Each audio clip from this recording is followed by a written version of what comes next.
Minus 1 minute.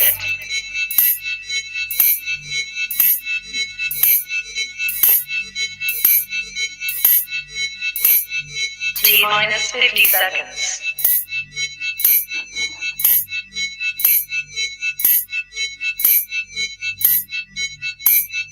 T minus 40 seconds.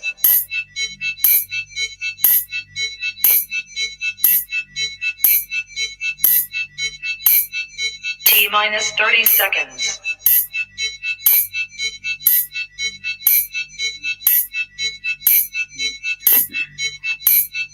T minus 20 seconds.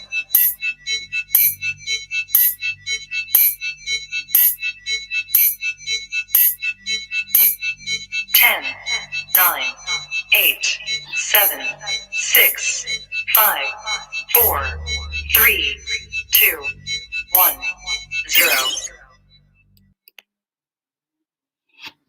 All right. Hello. Welcome to the Make a Culture Move podcast, where we talk about a lot of controversial issues and we cover Black news overall, Black and brown news, stuff that's important to our community. My name is Tabitha.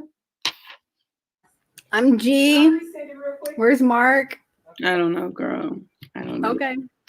But we're going to keep rolling with the punches. Hopefully Mark pours in. If not, we're going to continue the show. The wheels keep rolling. But here at the MACM podcast, we cover a lot of controversial issues. And we just want to let you know that it does not represent MACM as a whole. So just keep that in mind as you tune in today to our podcast. Yes. So today, first up, we have G. She's going to be talking Black to us. Yeah, and I have on this big sweater blanket because I am cold.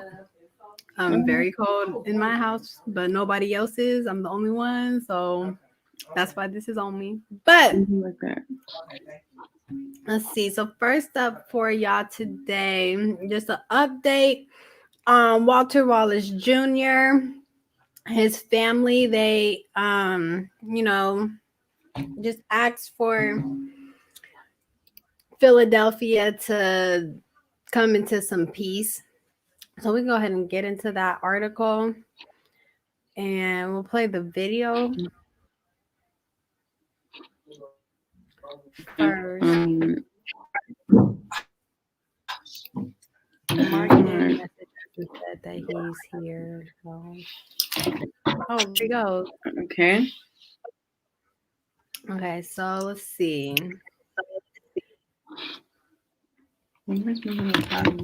Okay. We want you to know. Forgive. Oh, if you want to read, go ahead, girl. Okay.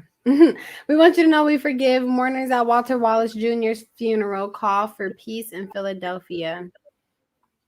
You can play the video. Okay. If it loads.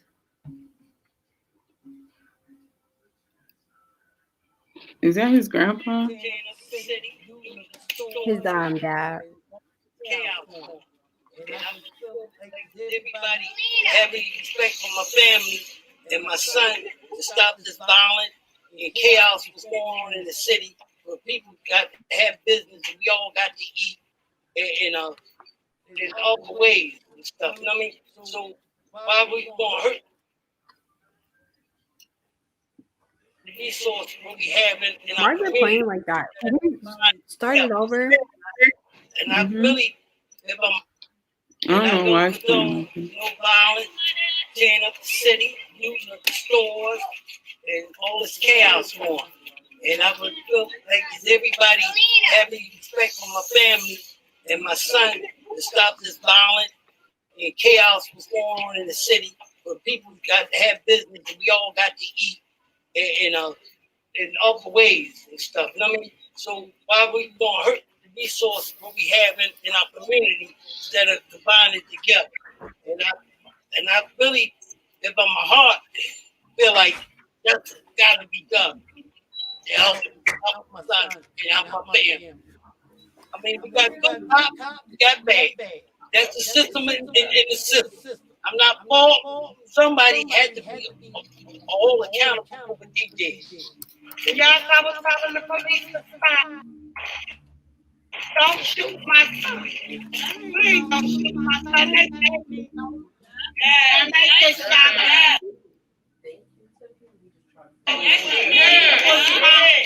It was deadly wrong.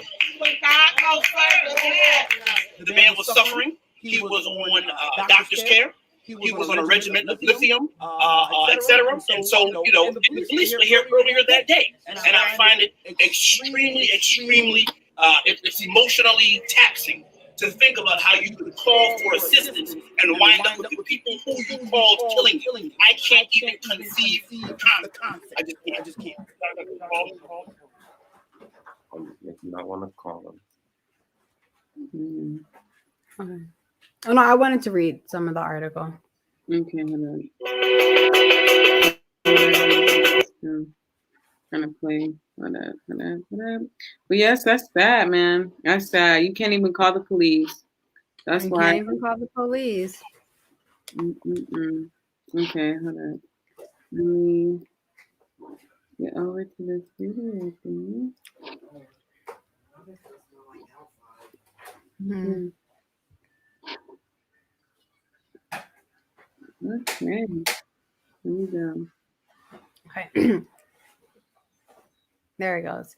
Relatives and friends of Walter Wallace Jr. gathered over the weekend to mourn him and renewed calls for peace during the investigation into the black man shooting death last month by Philadelphia police. Several hundred people crowded into the National Baptist Temple Church in North Philadelphia on Saturday for the emotional funeral services.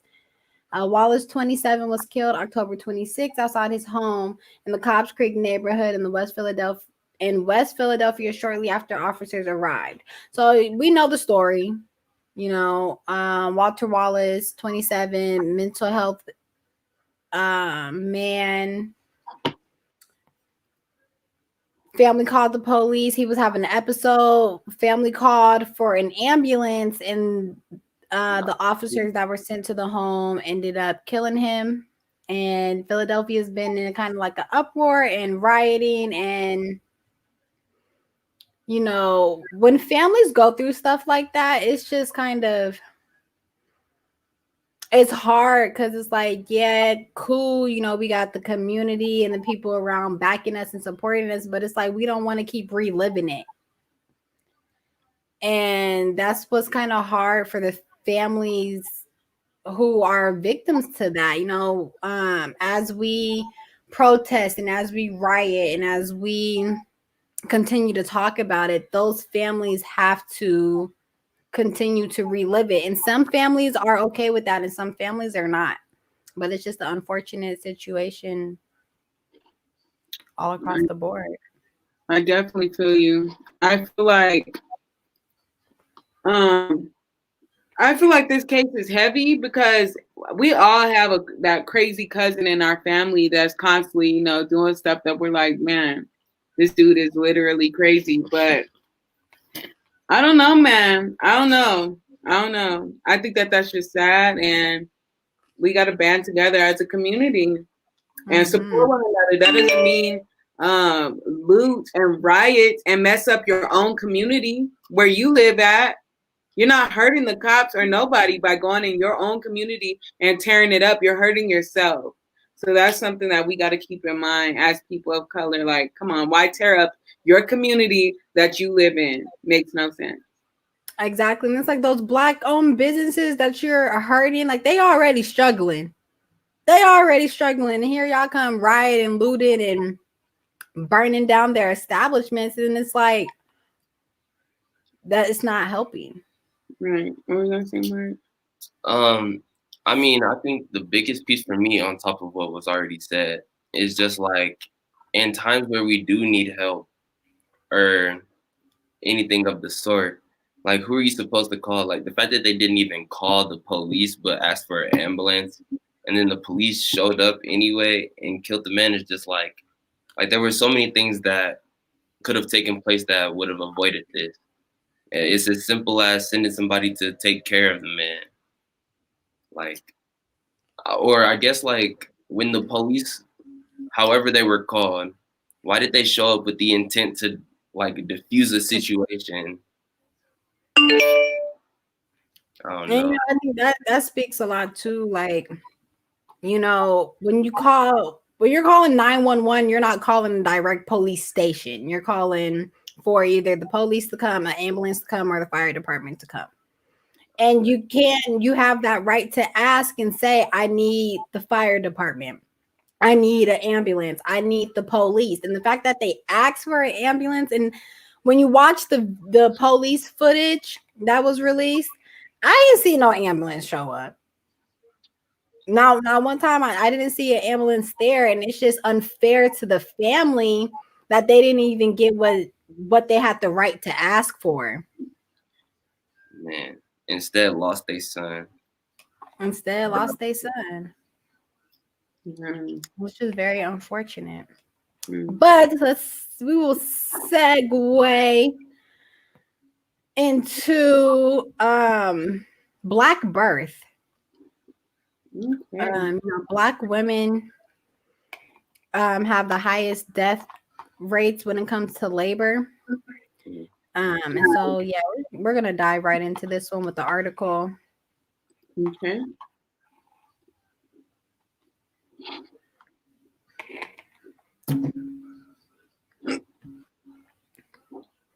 So new film sheds light on the legacy and risk of Black birth. When Black mothers are dying during labor at a rate that is 3 to 4 times higher than their white counterparts, it is time we start paying attention to the Black maternal mortality rate in the United States. The Black woman's voice has long been overlooked in the medical system. A new film, High Risk Black Mothers Protecting Themselves and Their Babies, brings light to this topic by exploring Black women's strategies for taking control of their mental health to produce positive outcomes. Okay. We wanted to make this documentary to show that now more than ever, Black women are dying during childbirth, and these deaths are completely preventable, said Nicole Carr, producer. COVID-19 has put increased exposure on poor medical practices during labor and delivery. This documentary will help Black women make the right choices needed in order to let their voice be heard. In the documentary, viewers will hear from birth workers who help the viewer explore the legacy of Black birth, as well as discussion around how to make the healthcare system more friendly and accountable to Black women. High Risk Black Mothers Protecting Themselves and Their Babies is in production and early stages of funding. With the goal of 10K, the producers are asking potential funders to contribute to their, what does that say, Indiegogo campaign. Mhm. Okay, yeah. So our Black women, and it's always been the case, it's always been the case. Our Black women get poor medical assistance when it comes to them, just going to the doctor at all, just in general, but especially when giving birth. And one thing that I, tell a lot of women is look into home births. You don't have to have your baby in a hospital. It's not mandatory. There's no rule book or law stating that you have to give birth in a hospital. You can give birth at home, and that way you have full control over everything that's going on. Get you a midwife or a doula, Mhm.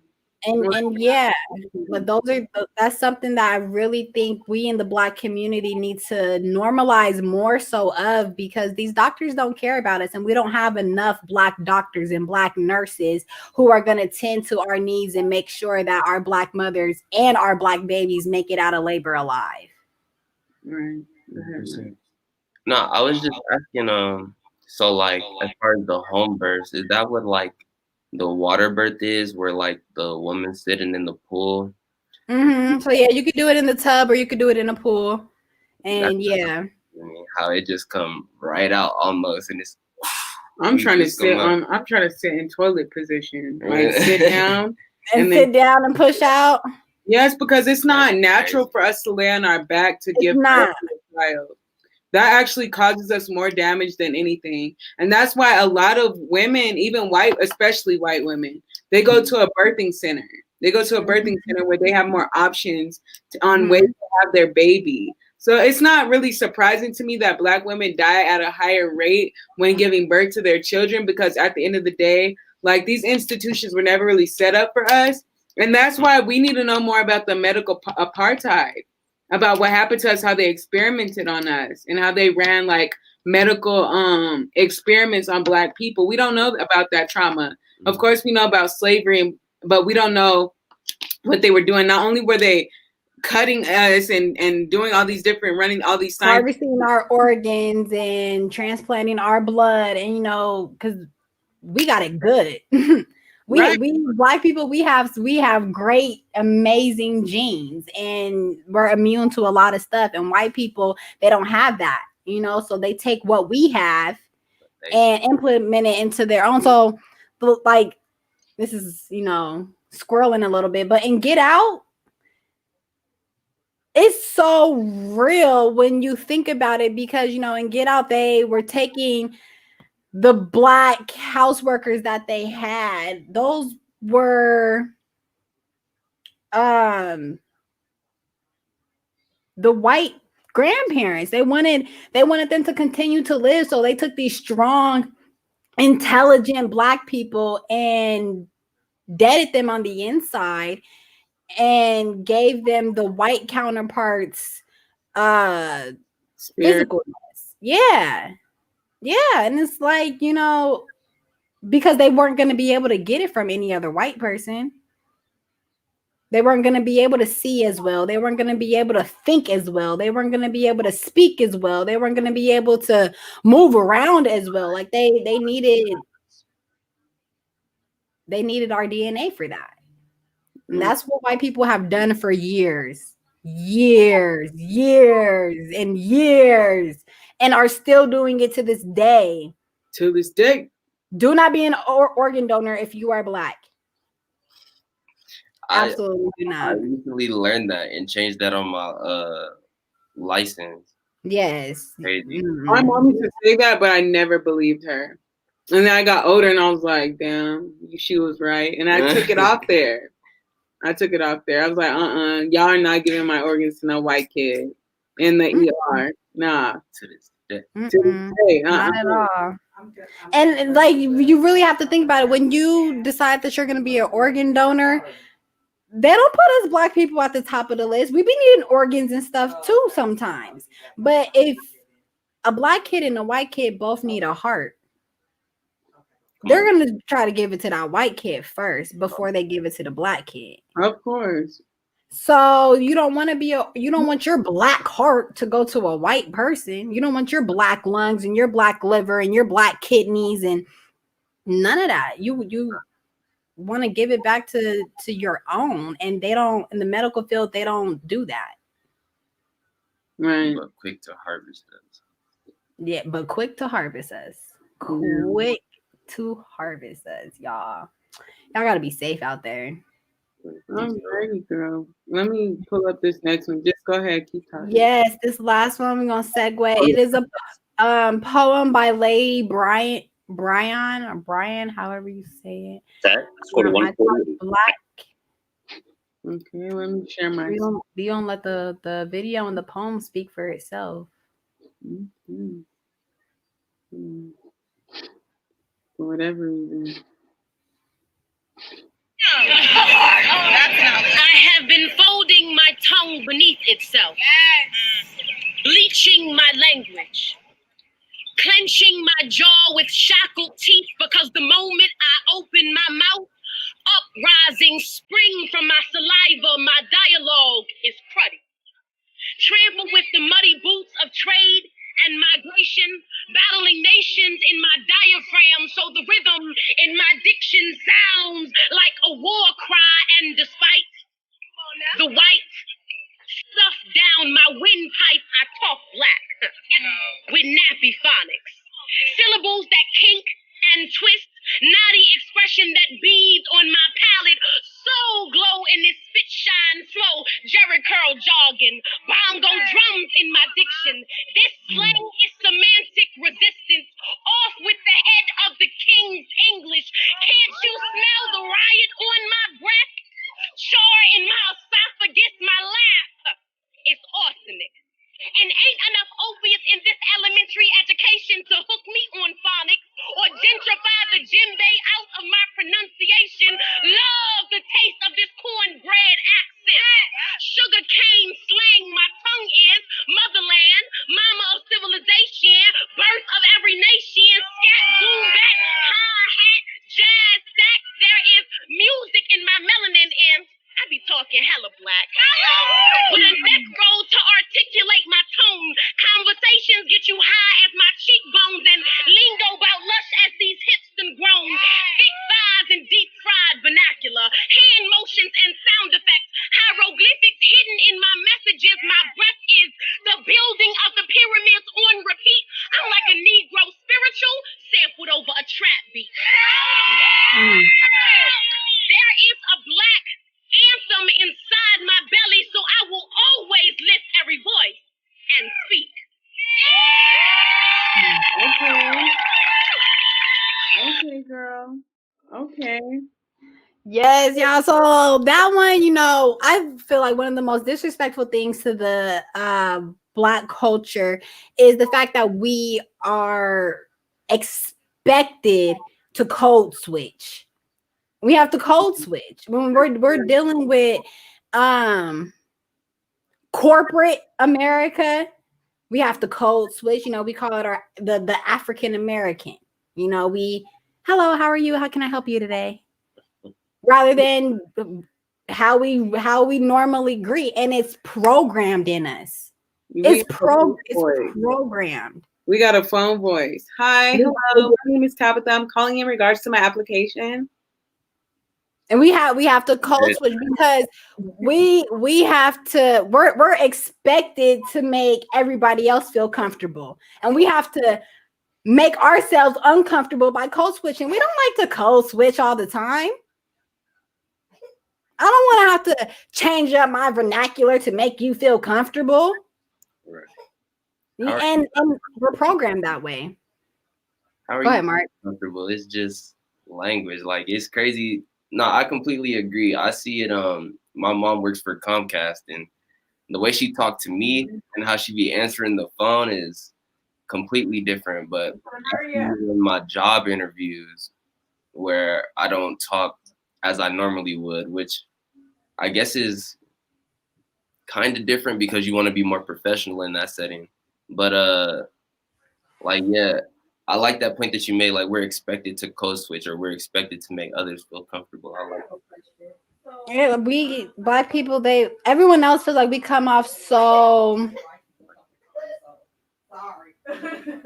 extra sometimes. You know, we have our own language. We have our own language. You know, the slang. We could slang anything. We could nickname anything. We can shorten and cut anything and still have that understanding of what we're talking about. We can take one word and say it a million different ways and still know what's going on and know the meaning and definition behind that one word, just depending on how you say it. But with dealing with corporate America, it's all one way. Everything all has to be said the same way. Your E's and your R's have to be pronounced properly. Right. Your I's have to be dotted and your T's have to be crossed. Right. And this definitely reminds me of this song. This dude said, "This ain't our real throne we own, because when we call for a job, well, we got to put our phone voice on." Hello, Monica. How you doing? Yes. And that's a lot of times what happens is Black parents end up giving their kids white names because they feel like their kid has a higher chance of getting a job rather than having like a Black name. Yep. And that's an issue too. That's definitely an issue too. Something that we'll have to talk on Definitely, because if your name's Brittany, 9 times out of 10 you're gonna get a call back. But if your name's Shaquisha, with the like all kind of hyphens and stuff in there, you ain't gonna get no callback. You ain't gonna get no callback, Shaquille. And that is why Black-owned businesses are so important, because we Black people know how Black people operate. We know we could make up some names. You know, it's what we do in the Black culture. We make up names. That's what we do. We add hyphens and apostrophes and 2 first names and 2 middle names and 2 capital. The slashes and the extra. My middle, all of my siblings, our middle name, the 3rd letter is a capital. And it's a capital. Do not spell my middle name all lowercase. It's NY capital A IRE. Okay. And that's how the Black community is, where you don't see white people where their names have, you know, 2 capitals in it. It's a Black people thing, you know, like that's what I'm I have a friend, my friend Nakia. Her name is capital NA capital KIA. We do that type of stuff. And if your name's too Black and it's on an application, and let's say the manager is white, the hiring manager is white, he's gonna be like, Shakoria with a capital Q, absolutely not. Next. And that's why Black-owned businesses are important, because we understand how we operate. We understand how we operate, and we don't care. We understand that that's who we are as a people. That's our culture. That's a part of us. And I'm gonna hire a Shaquana before I hire a Mary. Okay. I feel it. I feel like we work hard either way it goes. So we do, but that's just Black-owned businesses. You have a Black-owned business, you hire Black. But this is the sad part about Black people, and I will continuously say this: we do stuff working for another Black person that we wouldn't do on a white job. Like, we be going out of our way to do stuff that we wouldn't do at the white job, at the Black job. I'm like, why can't we just, you know, act right?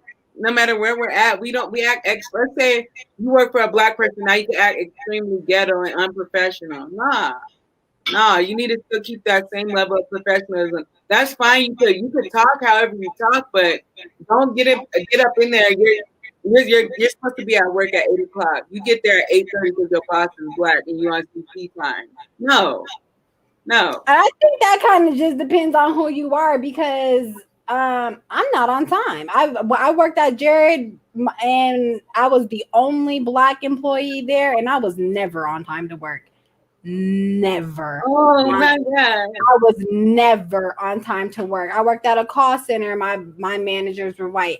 I was late often. Every single job I've ever had, I was not on time. Period. I mean, every single job I have ever had, I was not on time. So I think that, you know, kind of really speaks to, you know, who you are as a person.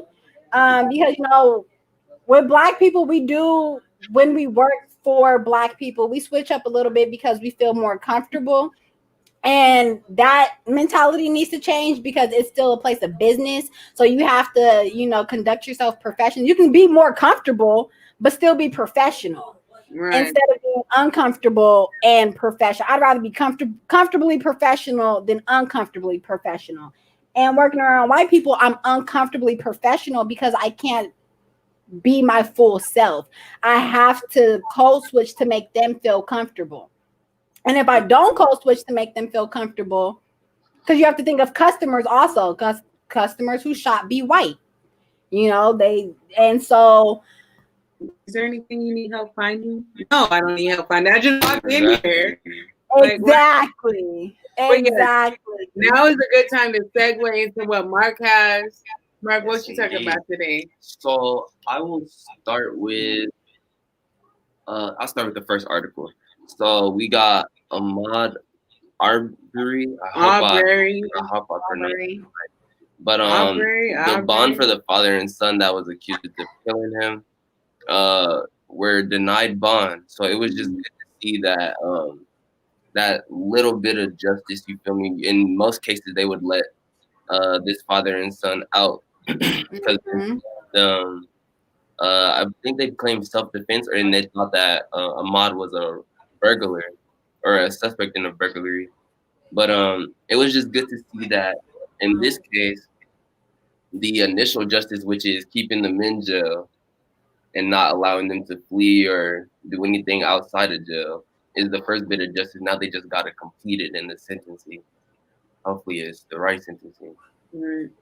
So this article here. So a judge has denied bond to the Georgia father and son charged in the killing of Ahmad Arbrey after an unusually long hearing that stretched into a second day on Friday. Travis McMichael and his father Gregory McMichael, who are white, are charged with counts including malice murder and felony murder in February 23rd shooting of the black man as he jogged near the coastal town in Brunswick. The killing, captured on disturbing cell phone video, drew a national outcry. But yes, hopefully you all, or not hopefully, but we're assuming that you all have seen the video. Yes, disturbing and just like sad to see that like such injustice, and it's almost like they passed trial without like giving a jury of his peers. You feel me? That's what killing that man did. Like they just passed down.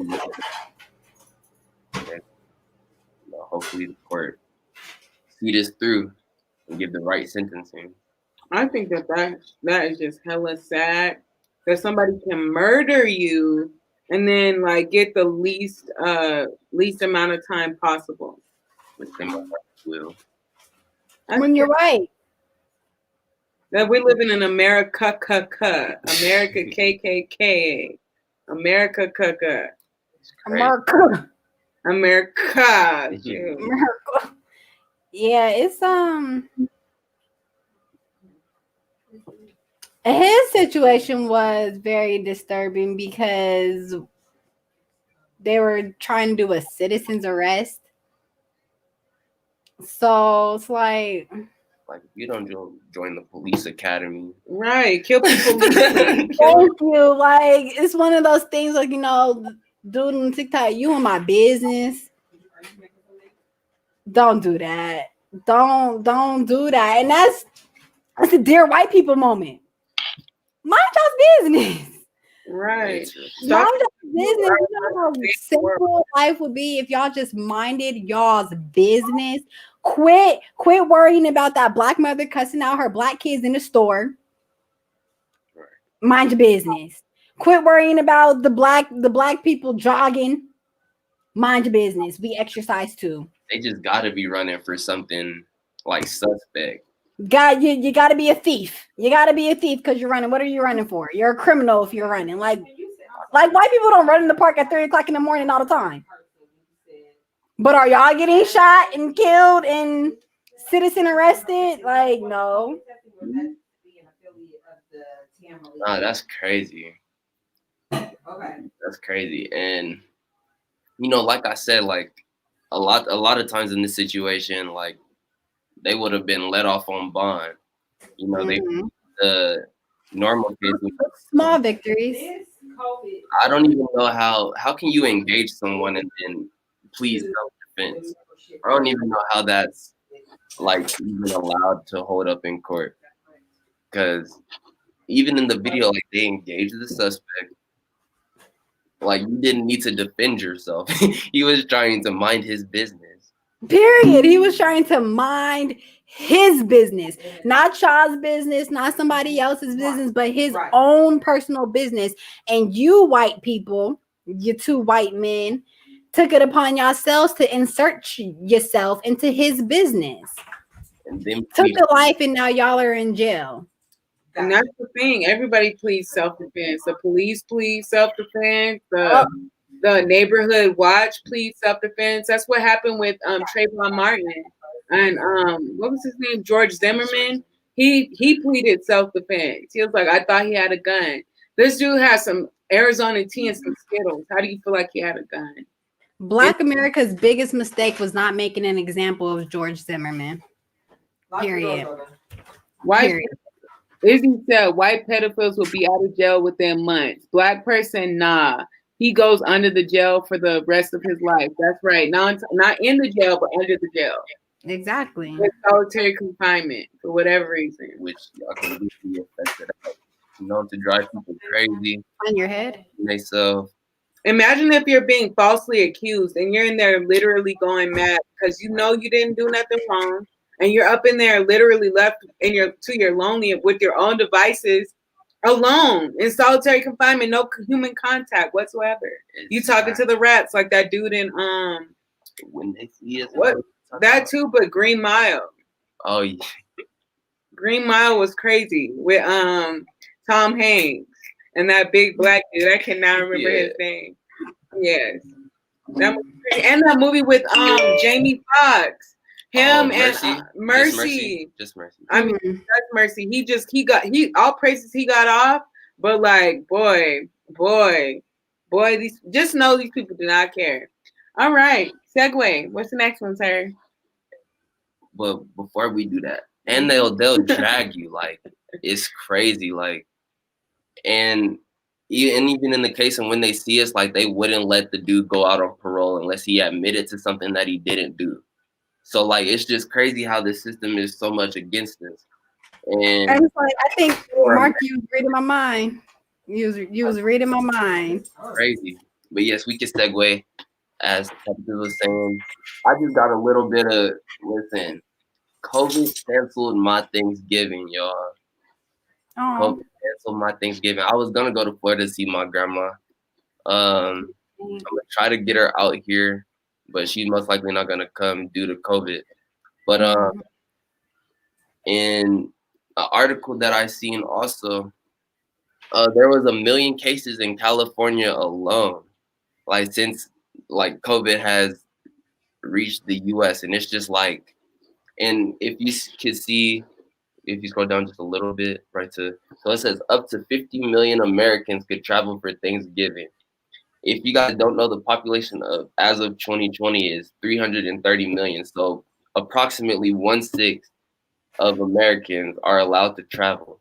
So it's just like, even if I wanted to, I don't want to risk bringing COVID to my peoples, bringing it back.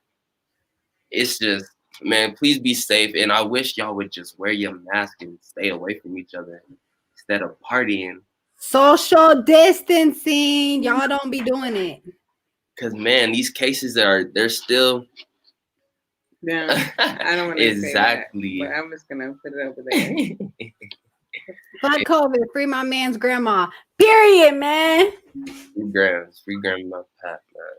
But yeah, I don't know if y'all have plans for Thanksgiving or just staying in Denver, but just please be safe. We are still very much in an epidemic, it looks like. Well, and speaking to that, so like colleges and UNC specifically, because I know the facts on this, but they have asked for all of their students to remain on campus for the Thanksgiving break due to the fact of Halloween weekend when so many students went out and partied.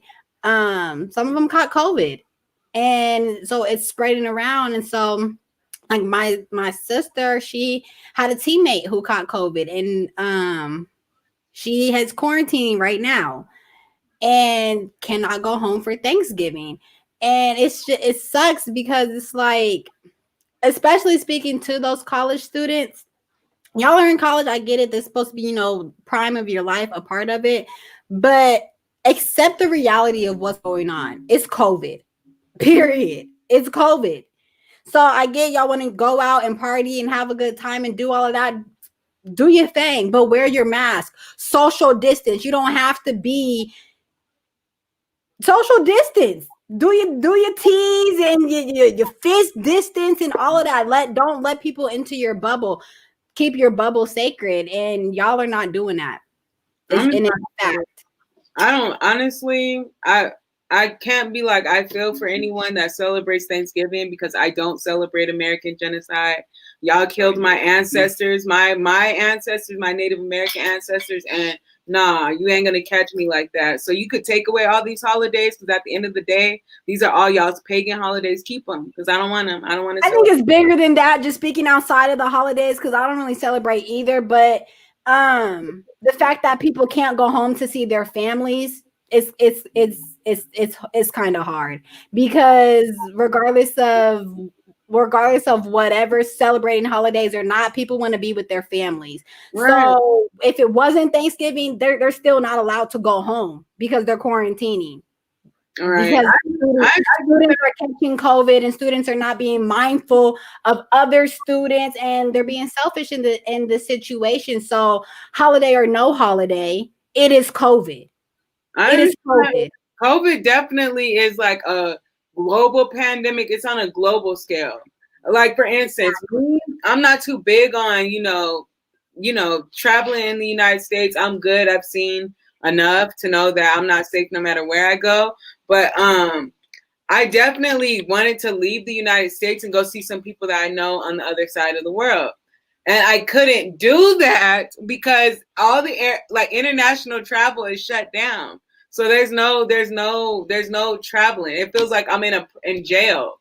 I can't, or on house arrest. You know what I'm saying? I can't leave the United States. I can't leave to go from this state to a different state because there's travel restrictions. There's not travel bans, but there's travel restrictions. I don't know if you guys know this, and definitely we're going to talk about this. I'm going to talk about COVID, and it's kind of a good segue because COVID, they're actually putting back into place time restrictions. They're saying that don't be out past 10 o'clock. And that's something that a lot of people it's not really well known about, but there are going to be time restrictions, like, a curfew. That's crazy. Yeah, it is crazy. And then that also goes to your state and how many COVID, new COVID cases are appearing in the states that you're in. Like being from Denver but living out here in KC, and I've traveled back and forth throughout the summer since January. I've been traveled back multiple times this year alone, and seeing the difference in how the states are dealing with COVID has been very interesting to me, because not every state is dealing with it the same way, which, I mean, of course, every state has different amount of cases, but I know, like, out here, well, Denver was on a stay-at-home order. We weren't. We didn't have it. There was never a actual stay-at-home order placed out here.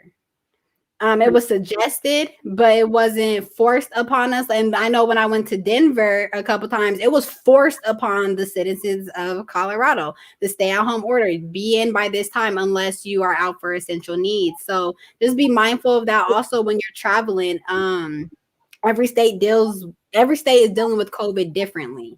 So if you are traveling, you need to make sure, do your research, find out how many COVID cases they got, what their pandemic plan is like, because every state has a different plan. So if you're traveling, you need to be aware of those things. Right. And so this is a great segue into the next couple of videos and article that I'm going to be bringing up about COVID-19. This is Denver specific because for some reason, Jared Polis, our governor, is making all these rash decisions, that's out of fear. So we're just going to kind of just a little bit of comedic relief.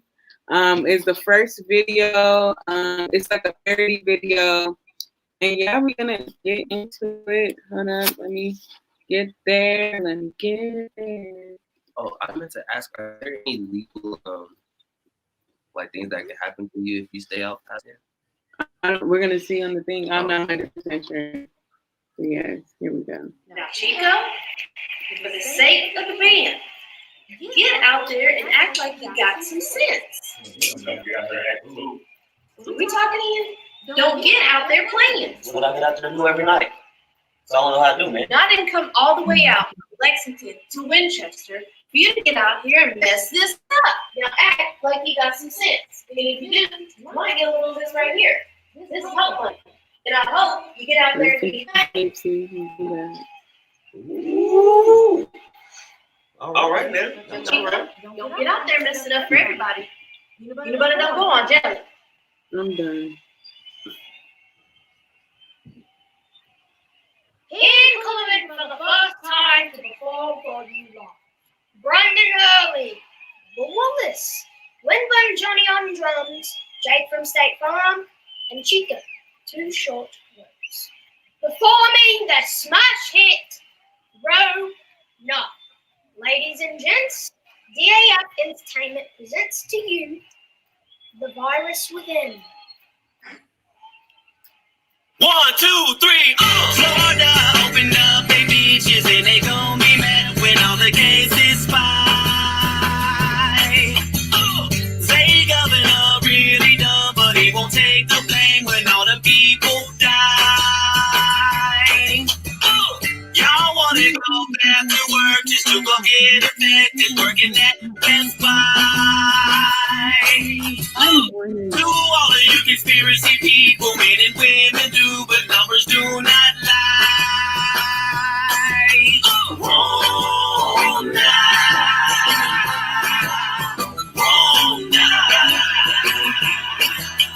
Wrong night. Wrong night. Wrong night. Wrong night. Wrong night.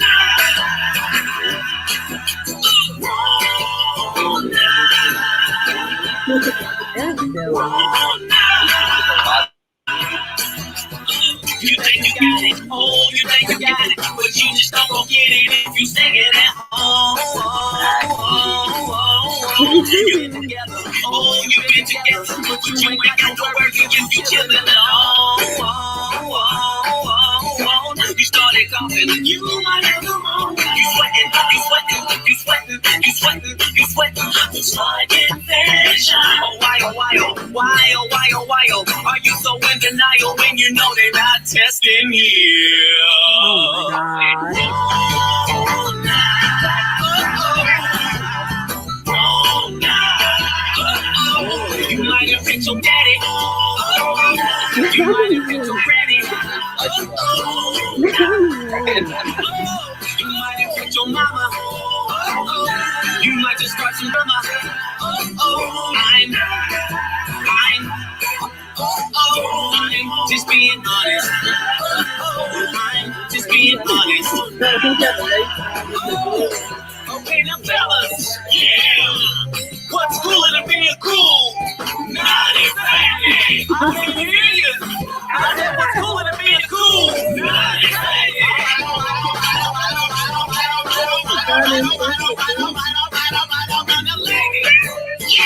We gotta break this thing down for a second. Now don't have me break this thing down for nothing.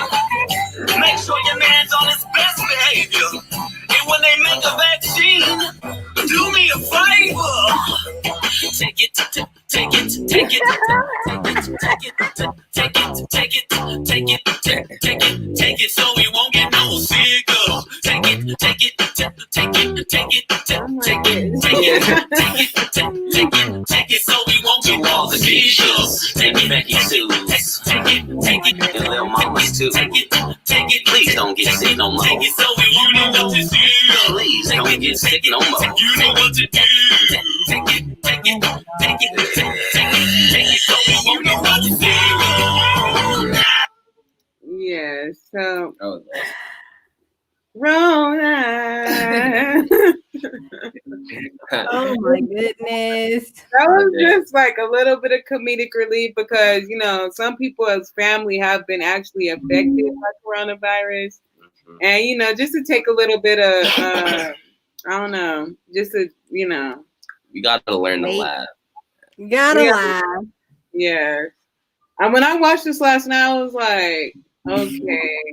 I was trying to find a better one and I couldn't. So I was just like, I'm just going to just. That's funny. It's kind of like, so the Ebola one, when Ebola was around, because it just popped up on my Facebook memories a few days ago. And I was watching the video and this is crazy because everything that they're saying about Ebola is pretty much everything that they're saying about Rona too. So it just makes you think like, government implemented or right.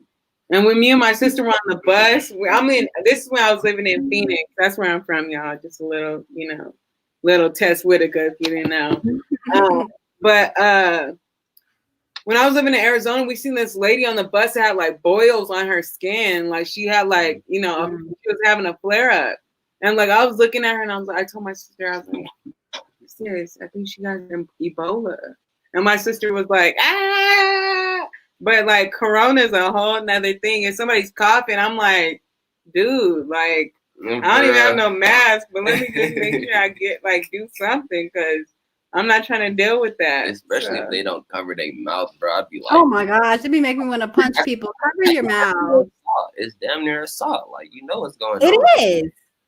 It really is. Like, nah, I feel like, and it's my self-defense by punching you because you didn't cover your mouth. Now you know self-defense don't work for us. Yeah, I know it never does. You ain't gonna beat the case. You're gonna have to do the race. Okay. But let's get into this article, y'all. Just about a little bit about what's going on here in Denver. Denver metro area counties likely headed for stay-at-home orders, health chief says. I was at facilitating a poetry event today, y'all, and yes, they're going back to virtual learning. They're not gonna be doing in-person anything no more. And this is Jefferson County, so that's right down the street from Denver. But this says with most of the Denver metro area operating one step short of a stay-at-home order in the system of Colorado's coronavirus-related restrictions, a local public health chief says it's likely only a matter of time before the type of lockdown seen this spring return. Denver, Adams, Arapahoe, Jefferson, Elbert, and Broomfield counties were in safer at home level orange, one step below a stay-at-home order as of November 11th. Douglas County was set to move to safer at-home level orange on November 13th, according to the state's COVID-19 website. The levels of restrictions affect capacity levels at restaurants, places of worship, businesses, events, and other settings. Okay, hold up. Where's the... I don't see it. Yeah, it might have been a different article. But yes, I can't find it. But hopefully that's just letting you know. Not the race. Yes, the race. Anyway, so basically, y'all definitely need to check out your county's restrictions when it comes to COVID, because I've heard, like I read online last night. I should have tagged that article. I guess I didn't. I thought I had the right one, but I guess not. But they're about to literally, you're only going to be allowed to go certain places after 10 o'clock. You remember when COVID first happened? No, this was during the George Floyd protest when they were making it to where you could only leave the house if you're going to get groceries or you're going to work after 10 o'clock. There was like a curfew put into place. So definitely be wise out here. It's not a game at all. It's not a game. Look up your county restrictions, y'all. Do not take it lightly or as a joke. Look up your county restrictions. Counties do things differently. They're not in, alliance with one another. They do things differently. So depending on what county you live in, Arapahoe County is not going to have the same restrictions as, the Denver County. So look up your county and figure out what's going on in your area. And if you travel to multiple different counties, look up all the counties that you travel to so you know what's going on and you're not blindsided by the things that's being, implemented. Exactly. And that's kind of what brings us to this next video. It's just basically an update on COVID. I try to stay up to date on this. And it's crazy because I'm not really seeing a lot of it on the local news, like on the TV news. They're not talking about it. And that's why like a lot of people really don't know. If you go to restaurants and stuff, it seems like, we're still under COVID restrictions, but it's not like, it's not well known what those restrictions actually are. So let's get into this video. This is like more of like on a national level. And yes, let me hit this.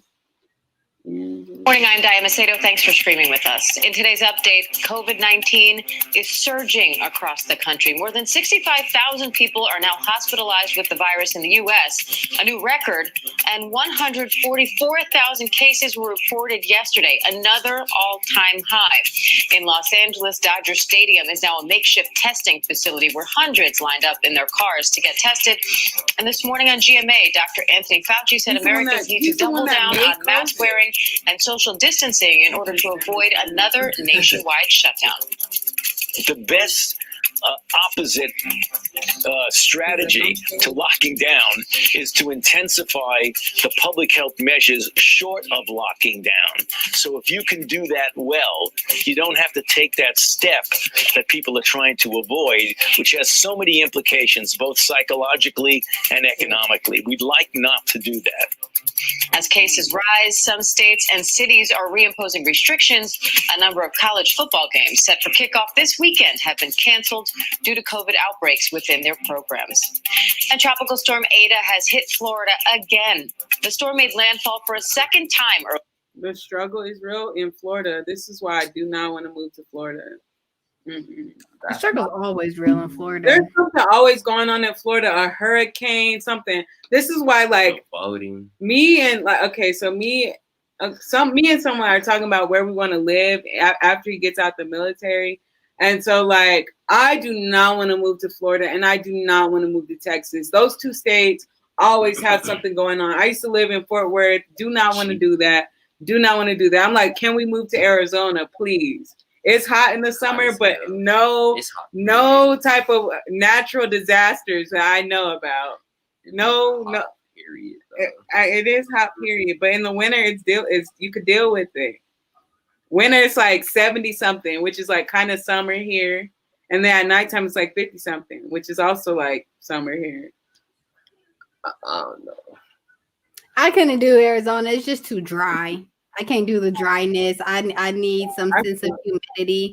I can't do the dryness. Now, Florida, I wouldn't do. I challenge y'all to just go Google Get a Florida humidifier and just Google Florida man, and I promise y'all gonna have a laugh forever because there's so many different articles about just I can't do Floridians or whatever they're called, the citizens of Florida. Florida's too much for me, but Floridians. Freaking like the reptiles. Oh, reptiles everywhere. I love reptiles. I'm worried about the snakes. Oh yeah, except for those. I'm worried about the snakes and the crocodiles. Did I ever tell you about the crocodile on my back? Just run zigzag. Huh? Just run zigzag if you're being chased by one. Absolutely, but one time when I was really young, and this is when I was in Orlando still, there was a crocodile alligator, one of the two, in my grandma's backyard, and my dog just kept barking continuously, and we finally was like, what the hell? Like, are you barking at? And then you see him just like running back and forth, like trying to get away from a croc. I was like, man, that's horrible. Absolutely not. Yeah. I love Florida. I used to have the best times in Fort Lauderdale, but there's too much going on for me. Too many tropical too many tropical mishaps. But on one more comedic release for the day from Sarai or Tabitha, you know what I'm saying? And it's this I cannot. So we're about to hit the COVID-19 by this man. Then sang Moses and the children of Israel this song unto the Lord. COVID-19, I blow the wind of God from the state of Washington to the state of Maine to Brownsville, Texas, and the Triple Fork. Today, we speak to this atmosphere. Today, burn this thing. This virus hates heat. You just burn this thing. Burn. I call for a supernatural heat wave straight out of hell. Burn. COVID-19. COVID-19. I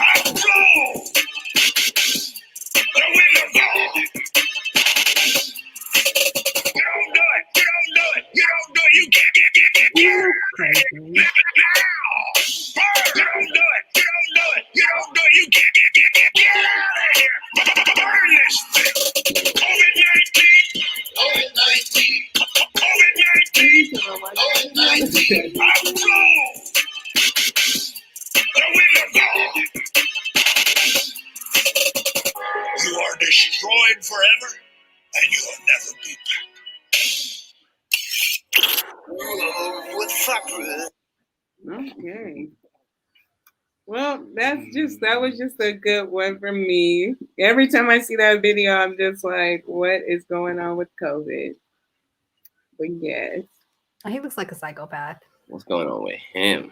Thank you. What's going on with him? He's a millionaire. He's $1 million psychopath. He's a pastor. He's a pastor of a mega church.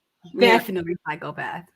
Yes, definitely. Yeah, definitely. But yes, that's all I got for y'all today. That's just COVID-19. Stay safe out here. Wear your mask. Don't be at mass gatherings. Protect your granny, like my colleague here is doing. Shout out to Grams. Grams. Yeah. Social distance. Keep people out of your bubble. Rest in peace, King Von too. Oh, rest in peace, Mo 3. Like, rest in peace, Mo 3.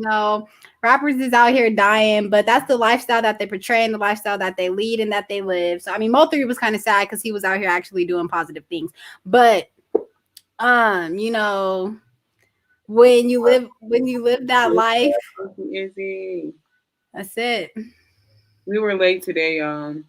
That's all right. But yeah, I'll have a good weekend though. MACM out there for the weekend. Don't forget to subscribe to our YouTube channel. Did you introduce that idea yet, by chance? Oh no, what's the idea? Okay, so y'all make sure y'all leave us in the comments, and I'll make a post about this. But on our Fro Fridays, because that's usually our culture podcast, we're gonna do some black poetry, black movies, black food, etc. We just gonna keep it all black. So let us know how y'all feel about that. Black and brown. We're gonna try to implement that within the next couple of weeks. But like they said, subscribe to our YouTube channel and y'all MACM out there. MACM. All the days. Bye.